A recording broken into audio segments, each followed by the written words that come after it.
Hey everyone, how's it going? Welcome to today's video. I am going to try to put up more and more videos, and I hope you guys like them, and if you do, please like and subscribe. But today, to continue on with the two-step theme, I know a lot of you guys have asked, can I do a video with Ktuner? And for sure, no problem. I can definitely do Ktuner. The car was originally on Ktuner. It's an 0506, so that's not a big deal at all. I'll switch it back to Ktuner. All I got to do is put in the 0506 O2 sensor and put in my Ktuner ECU, and I will show you how to set up Ktuner for two-step. That being said, I should tell you again, and I know I've said this before, two-step is bad. Don't do it. Definitely don't do it if you have a cat. It'll break the cat and it won't work how you want it to. But two-step is not great for your car, and you could potentially damage it. You could potentially damage the engine or the exhaust system or whatnot. So I just want you to be warned that it's not good for it. Do it at your own risk. Anyways, I will put in the O2 sensor and the ECU and get started showing you how to set up two-step with Ktuner. So let's get started.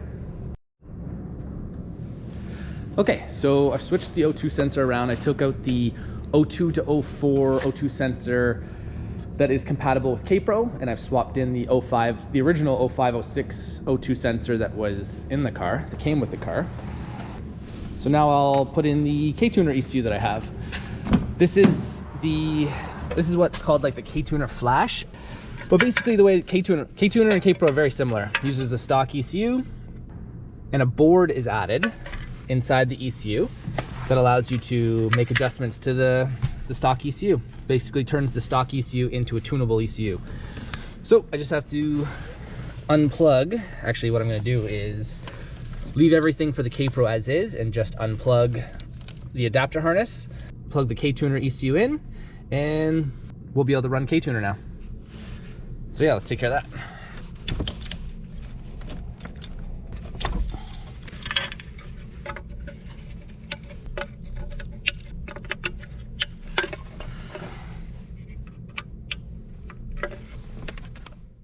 So I'm just getting everything up and running. I have the Ktuner software loading up. I have the Ktuner ECU connected and plugged in. Just finished downloading my last tune that I had on this ECU, which was for this car. So the best thing to do is, if you do download your file or you have another copy of your file, save that file separately and make a new file that is specifically for two-step. Once you've taken care of all that, get the car up and running. We need to get it up to temp, and then I'll show you all the settings on how to do two-step. Okay, so everything's up and running. Engine is up to temp. Ktuner is working properly. I have my map saved. This is going to be my two-step map. So there are about 4 things that we need to do to set up and start working with two-step. First thing to do is turn on real-time tuning. So under advanced features, real-time tuning, turn it from disabled to real-time tuning. Once that's set, you do need to upload the map. So upload that so that that feature is enabled. Once that's done, you're going to need to go to rev limits and make sure your rev limit is set to ignition cut. Not both, not neither, but just ignition cut. Once you've made this adjustment or verified that you're doing just ignition cut, because we need to do ignition cut. If we cut fuel, we're not going to get any pops. The next thing is basic two-step. Basic two-step is where you set the RPM point of the two-step, so how high the engine will rev when you're doing two-step. This is just where you set the RPM. The next important thing is anti-lag, and anti-lag is found under advanced features. So if we go to anti-lag, we will have to enable it and then adjust these settings. So I'm going to go through all the settings for both RPM and these anti-lag settings in a bit, but I just wanted to show you what we need to do. First things first, we're not going to enable anti-lag, and I'm just going to set basic two-step at 5,500 RPM, and I will show you what that sounds like. So 5,500 RPM, engine's up to temp. Basically all you do is floor it. that's what it's like inside the car with just basic two-step set. There's no pops whatsoever. It won't be shooting flames. In order to get the next step, we got to turn on anti-lag. So we enable anti-lag, and if you leave anti-lag at 0, 0, it's still going to sound the same. So sounds exactly the same. In this case, what we want to do is we're going to have to adjust fuel and ignition. To adjust, ignition is going to get you the big pops, and fuel is going to feed how big those pops are. So with Ktuner, what we need to do is indicate that we want a negative value, so you put negative, and for the sake, I'm going to just show you what negative 30 is like. Make sure you're not on the window where you put that value so that it does update it, and if I floor it again, we should hear some pops. So yeah, that was it. So now I am going to do the same thing. I'm going to do a whole bunch of different settings, and I'll put the settings on the screen in the clips and show you the results.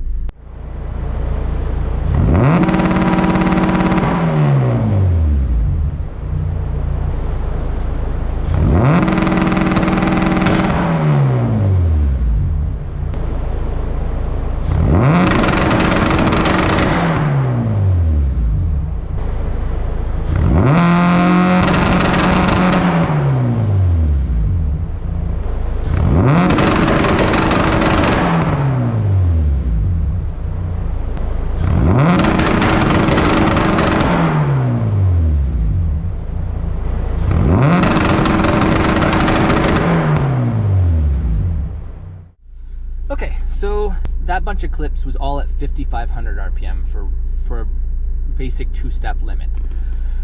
What you'll have noticed if you caught it was the value that was at -20 kind of worked the best. It basically, as soon as you floor it, as soon as it hits the RPM limit, the two-step starts.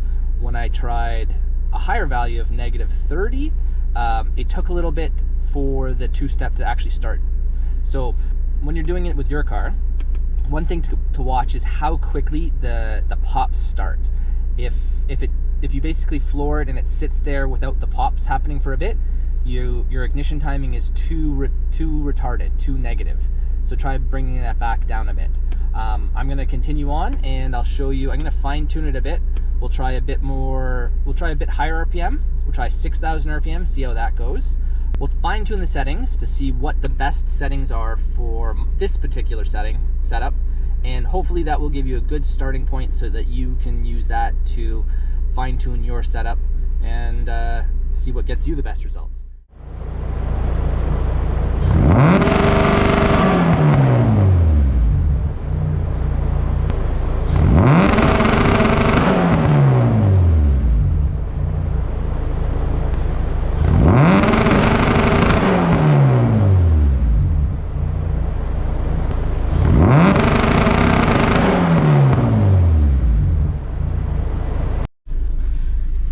Okay, so you see in those clips that in this case, on Ktuner in this car, a higher RPM didn't actually work very well. So 6,000 didn't produce any flames and didn't do a good job of doing the two-step. So I'm going to bring it down. Basically the opposite of what worked well for the K-Pro. So I'm going to bring it down now in RPM. I'm going to bring it down to 5,000 and show you what it's like, show you what the difference is. I know this is going to work better, but I'm going to show you how basically the opposite settings that worked well in K-Pro work well in Ktuner. So let's show you what that's like.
Okay, so all said and done, I think from those examples, you'll see that Ktuner is really different than K-Pro. The settings are very different in what helps get the best flames and two-step results.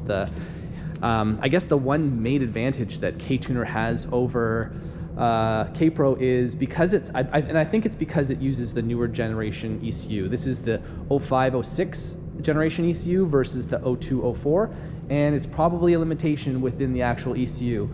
But Ktuner does have the superior two-step capabilities if you're trying to shoot flames and the speed of the actual two-step and how it happens. As I mentioned, the settings are very different between Ktuner and K-Pro. All said and done, I think the best settings and what worked really well and what might be a good starting point for you if you want to try this on your own is 5,000 and 5,000 for RPM limits, 0 for fuel, and -20 for ignition timing. I think that actually got me the best results, but you can be the judge of it based on all the clips and videos to see what works best for you. Anyways, so hopefully you find this useful. I hope you enjoy it. And if you have questions or need help, feel free to shoot me an email. I'm always happy to help. So thanks again for watching. Hope you enjoyed the video, and I will see you in the next one. Bye now.